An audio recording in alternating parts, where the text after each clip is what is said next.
साल खत्म होने को है, लेकिन किसान जथेबंदी लगातार अपनी मांगों को लेकर शंभू और खनौरी बॉर्डर पर डटे हुए हैं। ऐसे में एक बार फिर किसानों ने सरकार की टेंशन बढ़ाने का मन बना लिया है। जी हां, अब किसान जथेबंदी भारतीय किसान एकता के बैनर तले आर पार की लड़ाई लड़ने के मूड में आ गए हैं और किसानों ने फिर एकजुट होकर आंदोलन को धारदार बनाने के लिए बड़ा ऐलान कर दिया है, जिसके लिए 26 नवंबर से सरकार के खिलाफ किसानों का मोर्चा शुरू होगा।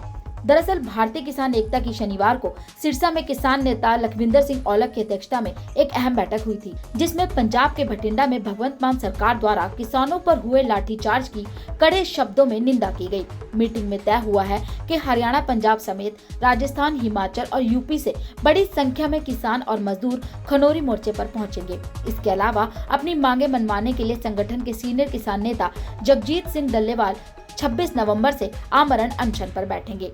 आज हमारी जथेबंदी भारतीय किसान एकता बीके की मीटिंग हुई कार्यालय में, जो 26 नवंबर से संयुक्त किसान मोर्चा, गैर राजनीतिक और किसान मजदूर मोर्चा, दोनों मोर्चे पार्ट 2 किसान आंदोलन चला रहे हैं। 26 नवंबर से हमारे सीनियर किसान नेता सरदार जगजीत सिंह डल्लेवाल आमरण अनशन पर, मरण व्रत पर बैठ रहे हैं। उसको मजबूती देने के लिए हमने कल दिल्ली में भी मीटिंग की थी, जिसमें देश भर से किसान आए थे। तो उसमें भी तय किया गया, Haryana, Punjab, Rajasthan, UP, western UP और हिमाचल से जितने किसान साथी है वो 26 नवंबर से खनौरी बॉर्डर पर पहुंचेंगे। एक किला नोमी वहाँ एक सिस्टम बनाया जाएगा ताकि प्रशासन सरदार डल्लेवाल जी को वहाँ से उठा ना सकें। तो जो दूसरे दूर के राज्य हैं, दक्षिण भारत के राज्य हैं, वो 26 तारीख से ही अपने जिला मुख्यालयों में प्रदर्शन करेंगे शांतिमय तरीके से। तो आज हमारे जथेबंदी की भारतीय किसान एकता बीके की तरफ से ड्यूटियां लगाई गई हैं। 26 नवंबर को एक बड़े काफिले के साथ रोड़ी क्षेत्र के गांव जोहर रोई से एक ट्रैक्टर ट्रालियां गाड़ियों के काफिले के साथ हम खनौरी मोर्चे पर पहुंचेंगे। कुछ साथी हमारे पहुंच चुके हैं। पहले भी सिरसा जिले की काफ़ी ट्रैक्टर ट्रालियां तंबू वहाँ हैं और वहाँ जो ताकत वहाँ झोंकी जाएगी, क्योंकि जो हमारे पास है भगवान के दिए हुए प्राण हैं, उनकी आहुति हमारे किसान नेताजी लगा रहे हैं। तो उस लिए आपसे भी हमारी अपील है, सरकार से कुछ चेतावनी भी है। आप पहले ही हमारे 750 पहले मोर्चे में शहीद किए हैं, शुभकर्ण को गोली से शहीद किया है और 35 के करीब किसान हमारे शंभू, खनौरी और रतनपुरा मोर्चा, जो 3 मोर्चे लगे हैं, उस पर शहीद हो चुके हैं। अब देखना सरकार को है कितनी और किसानों की बलि लेनी है, क्योंकि ये कर्म चलता रहेगा।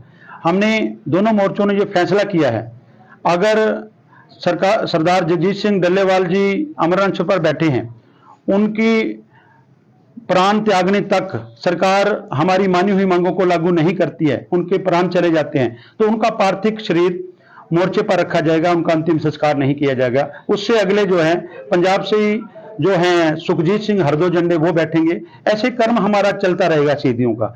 जो भी नेता शहीद होगा उसका पार्थिव शरीर वहां रहेगा। अब देखना सरकार को है कितनी हमारे किसानों की बलि लेनी है। हमने ठान लिया है, जहाँ जो गाना था, जहाँ जित के अमंग जहाँ लाचाओं गया, वो हमने ठान लिया है। तो आपके चैनल के माध्यम से हम हमारे यूथ को कहना चाहते हैं, आपके बुजुर्ग, एक कैंसर पीड़ित आपके किसान नेता, इतने बड़े जो अपने प्राणों को त्याग करने के लिए इतना बड़ा फैसला लिया है, हम आप सबसे अपील करते हैं बड़ी संख्या में खनौरी मोर्चे पर पहुंचो। इस मोर्चे को जीतना, करो या मरो की लड़ाई अब शुरू कर दी है। इस मोर्चे को जीतना जरूरी है। एमएसपी खरीद गारंटी कानून बनवाना जरूरी है। स्वामीनाथन आयोग C2+50 के तहत फसलों के भाव तय करवाने जरूरी है। किसान और मजदूर की कर्जा माफी, मनरेगा मजदूरी, 12 मांगे थी, 13वीं मांग है जो शुभकर्ण शहीद हुआ, उसको इंसाफ की मांग को लेकर यह मोर्चा चल रहा है। लखविंदर सिंह औलख ने बताया कि 13 फरवरी से चल रहे किसान आंदोलन पार्ट 2 को आज 286 दिन हो चुके हैं। सरकार ने 18 फरवरी के बाद से किसानों के साथ कोई बातचीत नहीं की है।